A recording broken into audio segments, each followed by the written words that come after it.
लोकतंत्र जनता के लिए, जनता के द्वारा, जनता के शासन है। यह कथन किसका है? अब्राहम लिंकन का। पर्यावरण दिवस 5 जून को मनाया जाता है। संविधान के किस अनुच्छेद में अनिवार्य एवं निःशुल्क शिक्षा का प्रावधान है? अनुच्छेद 45 में। हमें उस शिक्षा की आवश्यकता है जिसके द्वारा चरित्र का निर्माण होता है, मस्तिष्क की शक्ति बढ़ती है, बुद्धि का विकास होता है और मनुष्य अपने पैरों पर खड़ा हो जाता है। शिक्षा संबंधी उक्त विचार किसके हैं? स्वामी विवेकानंद के। जनसंख्या शिक्षा का मूल सहयोगी संगठन है यूनेस्को। दिवा स्वप्न के लेखक हैं गिजुभाई। पाली भाषा शिक्षा का माध्यम थी। बौद्धकालीन शिक्षा का मुदालियर आयोग संबंधित है माध्यमिक शिक्षा से।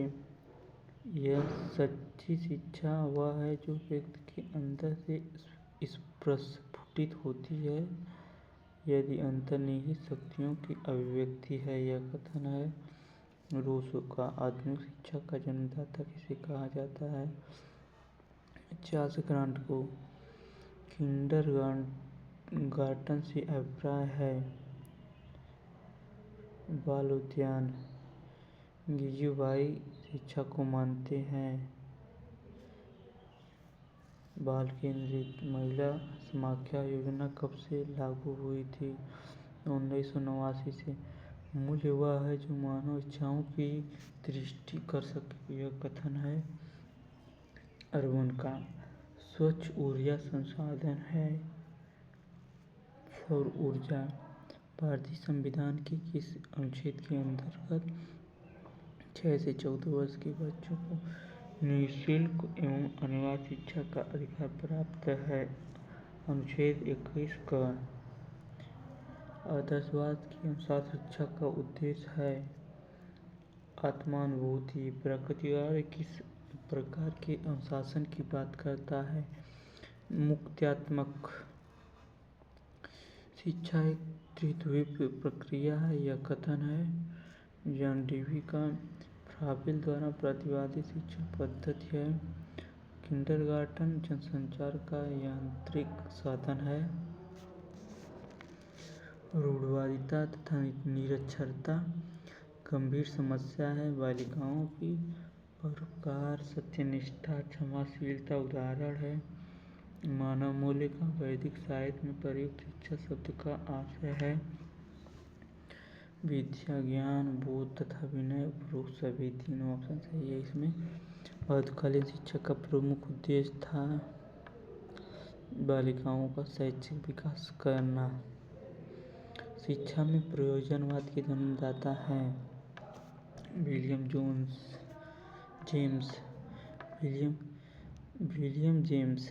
सर्वोत्तम शिक्षा वह है जो संपूर्ण दृष्टि से हमारे जीवन का सामंजस्य स्थापित करती है। यह कथन है रविन्द्रनाथ टैगोर का। गिजुभाई बद्रिका ने बालकों को संज्ञा दी थी बाल देवो भव। कर्मेंद्रियों, ज्ञानेंद्रियों व पढ़ने लिखने की शिक्षा, इन 3 भागों में शिक्षण पद्धति को विभाजित किया है मॉन्टेसरी ने। निःशुल्क एवं अनिवार्य बाल शिक्षा अधिकार अधिनियम पारित हुआ 2009 में। राष्ट्रीय जनसंख्या नीति का मुख्य उद्देश्य था पाठ्यपुस्तकों के माध्यम से संतान वृद्धि के रोकने के उपाय बताना, प्रौढ़ों को जनाधिक्य के बारे में जागृत करना।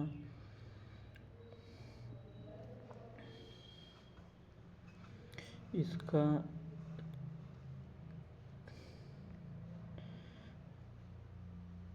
जनसंख्या वृद्धि को प्रभावी ढंग से रोकना। चौथा ऑप्शन सही है। ऊट का घोषणा पत्र प्रकाशित करता है। ऊट का घोषणा पत्र प्रकाशित हुआ था 1854 में। पर्यावरण संरक्षण अधिनियम लागू हुआ था 1986 में। शिक्षा वह है जो जीवन को संपूर्ण सत्ता के साथ स्थापित करने की शक्ति होती है। यह विचार किसका है? रविन्द्रनाथ टैगोर, गिजुभाई बघेला द्वारा लिखित पुस्तक है। प्राथमिक शाला में भाषा शिक्षा। पाठशाला को बाग, शिशु को पौधा और शिक्षक को माली किसने कहा? फ्रोबेल ने। शिक्षा का प्रमुख उद्देश्य है सर्वांगीण विकास करना। शिक्षा द्वारा छात्रों में राष्ट्रीय सद्भावना का विकास किया जा सकता है। शिक्षकों द्वारा स्वयं इसका अमल करके मनुष्य की अंतर्निहित पूर्णता को अभिव्यक्त करना ही शिक्षा है। यह विचार किसका है? स्वामी विवेकानंद। आचार्य अनिवार्य। प्राथमिक शिक्षा का प्रावधान संविधान के किस अनुच्छेद में किया गया है? 45। महात्मा गांधी के दर्शन के अनुसार छात्रों की क्रियाशीलता के लिए पाठ्यक्रम में आवश्यक है। हस्तकला विषय। शिक्षा में प्रयोजनवादी शिक्षा होती है। अनुभव केंद्रित शिक्षा में निस्यंदन सिद्धांत किसने दिया था? मैकाले। ऐसी शिक्षा जिसमें किसी निश्चित समय पाठ्यक्रम विद्यालय की आवश्यकता नहीं होती है। अनौपचारिक शिक्षा। सीखने के लिए स्वतंत्रता एवं निरंतरता आवश्यक है। वह विचार किसका है? फ्रोबेल का बौद्ध शिक्षा का प्रमुख केंद्र था। नालंदा। सभी धर्मों के प्रति सहनशील अध्ययन को प्रोत्साहित करने का सुझाव किसने दिया? वर्धा योजना। जॉन डेवी द्वारा लिखित पुस्तक है। Democracy and education. आदर्शवाद का श्रेष्ठ योगदान किस क्षेत्र में है? उद्देश्य में। राममूर्ति समिति 1990 क्यों गठित हुई? राष्ट्रीय शिक्षा नीति 1986 की समीक्षा हेतु। राधाकृष्णन आयोग की संस्तुतियां संबंधित थीं।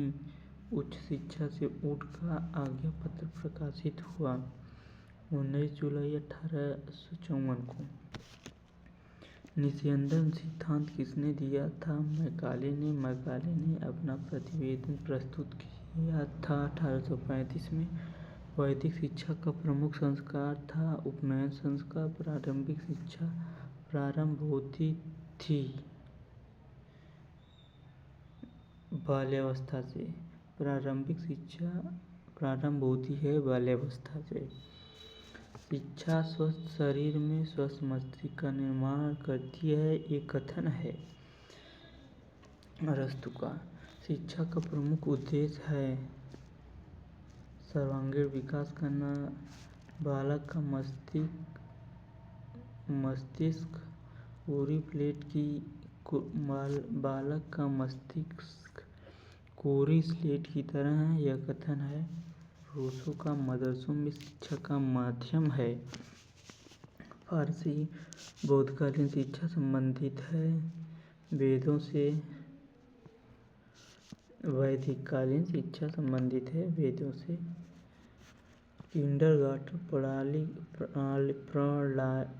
के जन्मदाता कहे जाते हैं फ्रोबेल। पांडिचेरी में किस महान शिक्षा शास्त्री ने आश्रम की स्थापना की? श्री अरविंद घोष ने।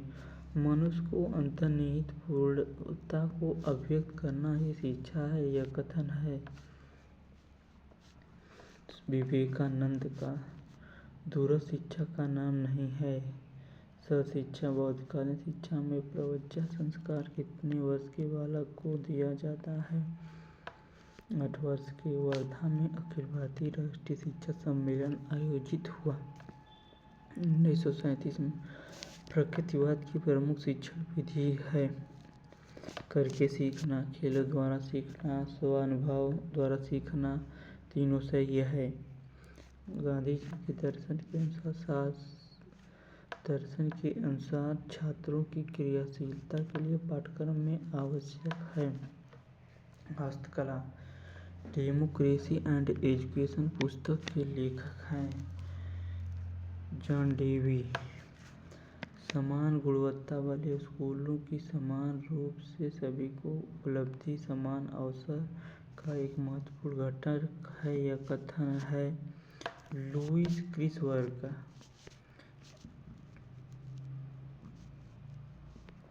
अनिवार्य प्राथमिक शिक्षा का संविधान के किस अनुच्छेद के द्वारा प्रावधान किया गया? अनुच्छेद 45। जनसंख्या शिक्षा आवश्यक है। जीवन स्तर एवं गुणवत्ता बढ़ाने के लिए राष्ट्रीय जनसंख्या नीति की घोषणा की गई। 16 अप्रैल 1976 को पर्यावरण दिवस मनाया जाता है। 5 जून को बच्चों में मूल्यों के विकास में सर्वाधिक महत्वपूर्ण भूमिका है। समाज की राष्ट्रीय सद्भावना को प्रभावित करने वाले प्रमुख कारक हैं। उपर्युक्त सभी बाल श्रमिक बनने का मुख्य कारण नहीं है। प्रतिस्पर्धा दिवस पुस्तक के लेखक गिजुभाई वधे का। ये क्वेश्चन कई बार आ चुका है, इसको ध्यान देने की आवश्यकता है। निम्नलिखित में से कौन सी अनौपचारिक शिक्षा की विशेषता है? स्थान निश्चित नहीं होता, समय निश्चित नहीं होता, स्वतंत्र होती है। ये सभी ऑप्शन सही हैं। संविधान में किस भाषा को राजभाषा का दर्जा मिला है? हिंदी को। शिक्षा एक त्रिमुखी प्रक्रिया है, यह कथन है जॉन डेवी का। शिक्षा शब्द का शाब्दिक अर्थ है अंतर्निहित शक्तियों का विकास। दूरवर्ती शिक्षा को कहते हैं। उपर्युक्त सभी शिक्षण के 3 केंद्र बिंदु हैं: अध्यापक, बालक और पाठ्यक्रम। शिक्षा को रोचक और प्रभावशाली बना देती है। शिक्षण में प्रयुक्त युक्तियाँ। शिक्षा एक प्रक्रिया है जिसके द्वारा बालक जन्मजात शक्तियों को अभिव्यक्त करता है। यह कथन पावेल का है। मेरिया मॉन्टेसरी भारत आई 1939 में। जनसंख्या शिक्षा में सबसे अधिक उत्तरदायित्व है।